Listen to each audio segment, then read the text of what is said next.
Hey, Pretty Girl Club. I have noticed that as this channel continues to grow and as more people kind of chime in on the exotical conversation, there is an agenda that a lot of colorism channels have to keep dark-skinned exoticals on their side. And when I say keeping you on their side, I know that technically there are no sides because this is just YouTube. But one of the main gaslighting talking points against darker skinned mixed race people is, well, you're dark skinned, so you'll never fit in with the light skins. And there's this tendency that dark skinned black women have to identify themselves solely based on their skin tone. But if you are a mixed race person, you don't have that same skin tone identity. You're not so attached to your skin tone in the same way because you're not even monoracial to begin with. And so this whole skin tone obsession, I've noticed that that's more of an obsession in the black community. That's not an obsession in the mixed race community. Like for me personally, no matter how dark I get, I am still viewed as mixed. I'm still treated as mixed. I still have all the stereotypes of being mixed race. So I've noticed that people who are actually multiracial and multicultural don't care so much about the whole skin tone thing because you're not even around a whole bunch of monoracials who divide themselves based on their color. But one of the tactics that people use against darker skin mixed women is they will try to tell you that because you have a chocolate skin tone that you're automatically more relatable solely to unambiguous dark skinned black women. But that's not the case because if your actual mother is not even black, or if your father or grandparents or whoever you were raised with are not even black people, you actually don't have the same experiences and you were not raised with the same psychological complexes as people from a monoracial background. So it's actually a silly talking point when they try to say, oh, well, you're not light skinned anyway, so you wouldn't fit in with the exotical. You're cosplaying. And it's like, well, who are you to decide if somebody else is cosplaying? Mixed race women don't have the same fear of being seen as cosplayers as black people do. But that's another tactic that they will use on monoracial, light skinned black women. They'll try to say, well, you're not mixed race anyway, you're just black. You're just a regular black woman. And then they'll change their talking point on what light skinned is. So, on the one hand, in order to be light skinned, you must have two black parents and have a light brown skin tone. And then the next moment, you have to be biracial in order to be light skinned. So that's how they get the monoracial exoticals. That's how they get you guys confused about your identity or insecure. What they're really doing is people are going to try to pinpoint your inferiority complex. They're hoping that you feel inferior about your skin tone or your race because they do. And they want you to stop participating in the exotical spaces because it's too challenging to their talking points. If they don't have you guys to live vicariously through, then they're screwed. Think about it. Monoracial light skinned women and dark skinned mixed women are the main two groups of women that unambiguous black women live vicariously through. It's not always the biracials. A lot of people think, oh, they mainly live vicariously through biracials and multiracials. No, no, no. It's really the monoracial light skinned women that they live vicariously through the most, as well as the darker skinned multiracial women. Those are the two main groups of women that unambiguous women live through the most. They live for the Ryan Destinies. They live for Tatiana Ali. They live for Chili from TLC, Jasmine Tooks, and other women like that. Because you're all they have left. Monoracial light skins like Sanaa Lathan, I think she's monoracial, or that I know of. I don't think she's biracial. I think she's either multiracial or monoracial. The Sanaa Lathans, these are the types of women that the black community lives through. So of course they can't give you guys up. Of course they can't admit the nuances of your difference. And then one guy made a video kind of responding to my video, and he was like, the things that Exoticals United is talking about, those things are unimportant. Nobody cares about those things. Those are not big issues. Well, yeah, they're not big issues to you because you're monoracial and unambiguous. So of course it's not a problem for you. You don't have any nuances in your experiences. And just because we are a minority, just because Exoticals are a very teeny tiny group, it doesn't mean that we don't get to make YouTube channels. That doesn't mean that we don't get to talk about our experiences because it's rare. Just because something is rare doesn't mean that I can't talk about it.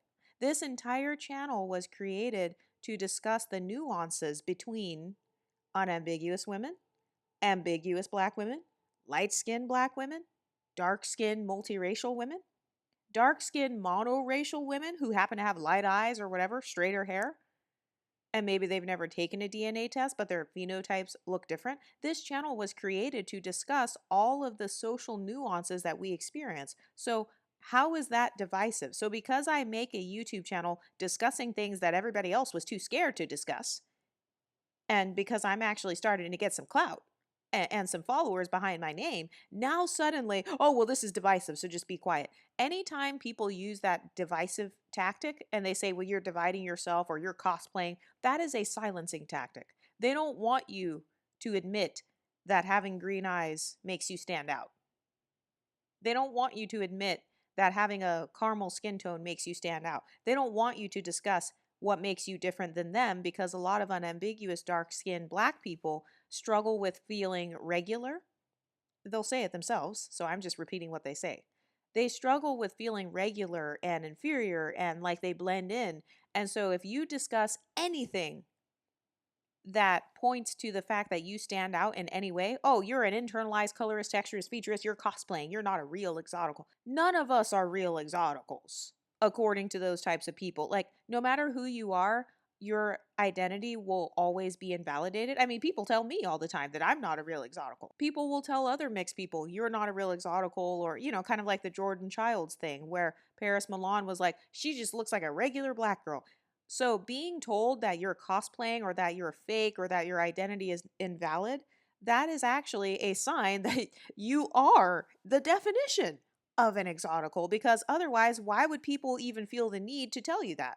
If Lupita Nyong'o starts talking about being an exotical, you probably wouldn't say anything. You would just cringe. You would just cringe internally, or you would just feel pity for her because you're thinking to yourself, oh shit, she's very mentally ill. But if Sanaa Lathan, or somebody who actually does have a couple of visible differences, starts talking about their nuanced experiences, that's when it becomes a problem. So I've noticed that as this community continues to grow, there is definitely an anger that a lot of women experience, especially if they see a dark skinned woman admitting that she gets treated differently.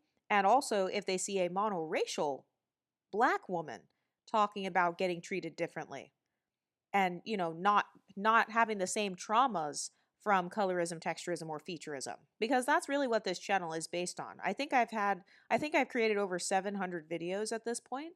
So if you look at my videos, you will see that the entire premise of this channel is it's actually based on the black empowerment space and their experiences with colorism, texturism, and featureism. This channel is based on the premise that you cannot relate to having experienced colorism, texturism, and featureism.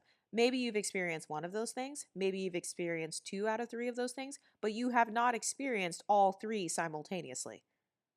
And so, therefore, you literally don't navigate through society in the same way. You don't have the same dating experiences as women like Chrissy. You don't have the same dating experiences and traumas as women like maybe Paris Milan, or, you can't relate. And it's not mean, we're not trying to be mean, but they told us to get out of their spaces. They told us to stop butting into their conversations and centering the conversation around ourselves, because they said they wanted to be heard, and they deserve to be heard. But so do we. Another thing that I want to talk about is featureism, because people don't understand how big of a role featureism plays into how people perceive you.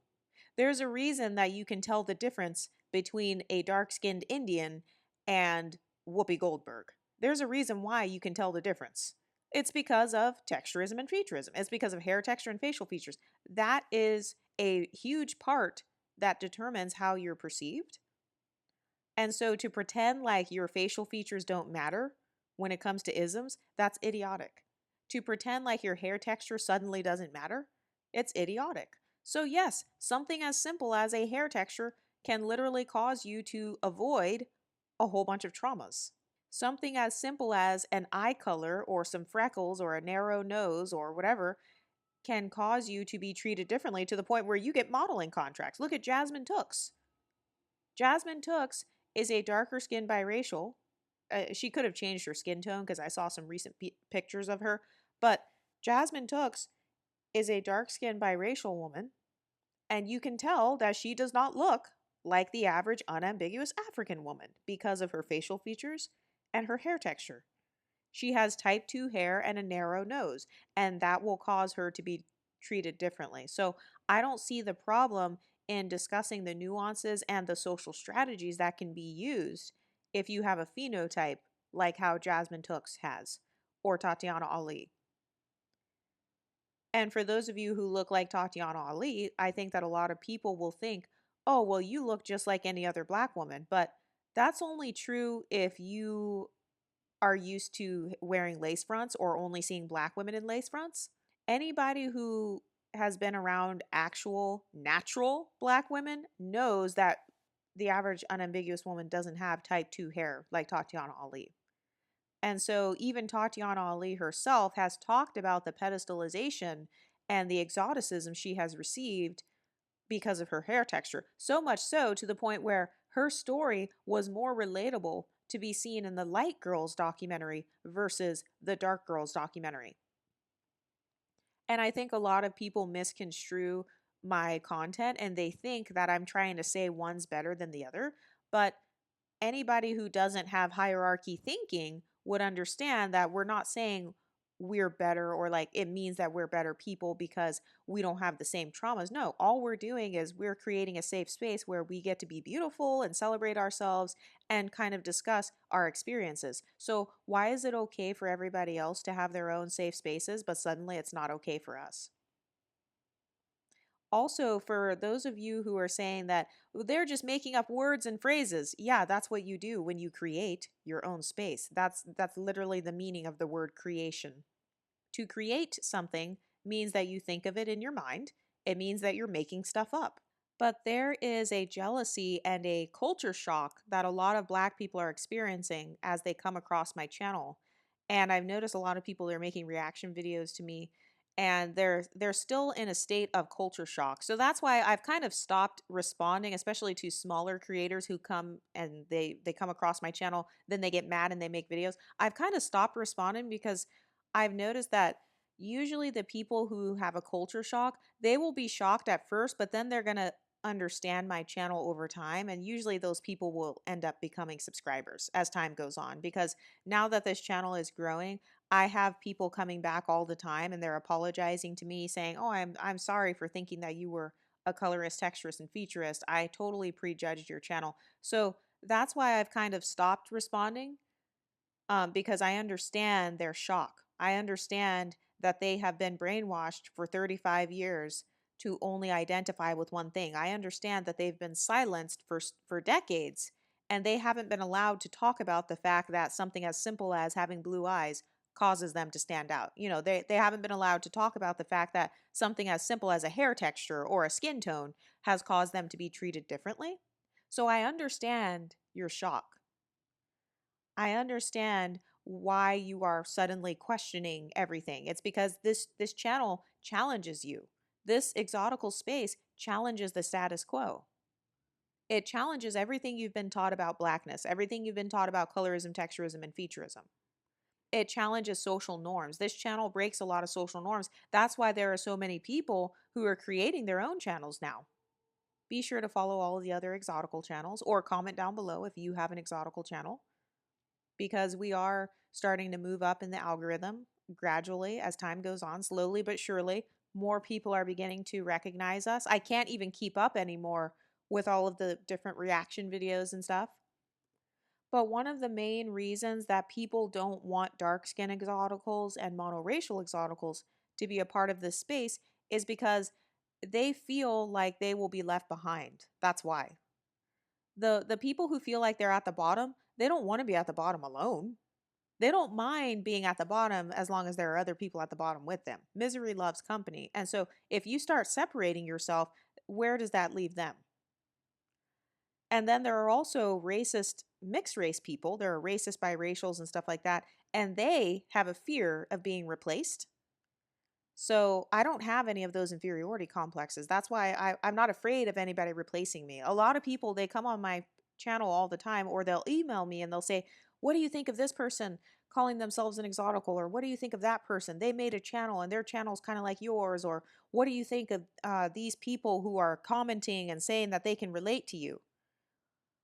I don't have any opinion on it. If anything, I think it's great if this space is helping people to embrace their identities, because I don't have a hierarchy mindset. I'm not in competition with another woman for an identity. I'm not in competition with another woman for a pedestal. I build my own pedestal. I'm in charge of manifesting my own reality. So that's why I'm not threatened by other people talking about their experiences. I'm not threatened by dark skinned mixed women saying, embracing being mixed, or monoracial women making their channels about being a monoracial light skinned woman, because nobody can take anything away from me. If you believe in God, what God has for you is for you, right? So nobody can take anything away. So I don't have a fear of being replaced. That's why I'm not threatened by people discussing the nuances of their experiences. But the women who are threatened, those are the types of women who will try to invalidate your identity. They'll say things like, well, you're not really even mixed, or, well, you're not biracial, you're multiracial. Well, you're just multi-generationally mixed, so you're beneath a 50-50 black white biracial. They're only saying that because they are afraid of you replacing them. They're afraid of you having confidence. That's basically what it is. They don't want you to have more confidence than them. They don't want you to love yourself more than they love themselves. They have a fear of you building a community. That's really what the deepest fear is for a lot of people. They fear you creating your own community because then they're going to feel left out of it. They're going to feel like their pedestal is declining because you're building yours. And that's the type of person who has hierarchy thinking. They're comparing their pedestal to yours. They're comparing their privileges to yours. They're comparing themselves to you. And so if you start creating YouTube channels and you start talking about your experiences and socially strategizing, and you're building, you're getting followers and people responding to you, you're getting like people validating you and stuff, that's threatening to them. It's threatening their social climbing abilities, because they don't know how to social climb without tearing other people down. But for me personally, I don't have those same inferiority complexes. And so this is why I wanted a space that unifies all of us. That's literally why I called it Exoticals United. I didn't say mixed race united. I didn't call it biracials united. I didn't call it black women united. I specifically used a term that I knew could be used by women of multiple different phenotypes, because my mindset when I first started this channel was, okay, if I'm going to be kicked out of unambiguous black spaces, and if I'm not going to be heard, I'm taking all of the exoticals with me. If you guys want to make fun of me and call me exotical because you think I benefit from colorism, texturism, and featureism, then I'm taking all of us with me. So anybody who benefits from any of those three things is going to come over here then. And I'm going to unite all of us then, across racial lines, across skin tones, across hair textures. I don't care if you have light eyes or dark eyes. We're all going to be united. And that's really what people are threatened by. They don't like the fact that there are dark-skinned monoracial women, for example, who happen to have light eyes, who are talking about benefiting from featureism. They don't like stuff like that, because they're like, wait, what? So you're telling me you get treated differently because of your eyes? And it's so funny, because why is it that only the people who don't benefit from a privilege are allowed to talk about it? Has anyone noticed that? You're only allowed to talk about pretty privilege when you're not pretty. You're only allowed to talk about light skin privilege if you're not light skinned. You're only allowed to talk about featureism privilege if you don't benefit from featureism. But suddenly, if a person who actually has green eyes comes out and says, oh yeah, I'm dark skinned with green eyes, and yeah, I benefit from featureism, then suddenly it's, bitch, shut up, get your ass back over here. Kind of like the black, I think it was the black exotical that said that. Oh my God, that was hilarious. Be sure to check out her channel. I think it was her channel where she talked about stuff like that. It's that mindset of get your ass back over here where you belong. People don't like it if you stand out too much, because it makes them feel like they're basic. It makes them feel regular. And a lot of people, they have this syndrome where they feel bland. They feel like they blend in. And so if you start talking about anything that makes you stand out, even just a little bit, even if it's just your eye color, even if it's just your hair texture, even if it's just your skin tone, they're going to get pissed off. Because how dare you step outside of bounds? How dare you color outside the lines? How dare you speak the unspoken? But anyway, what do you ladies think? Let me know in the comment section and I'll talk to you next time. Stay pretty, ladies.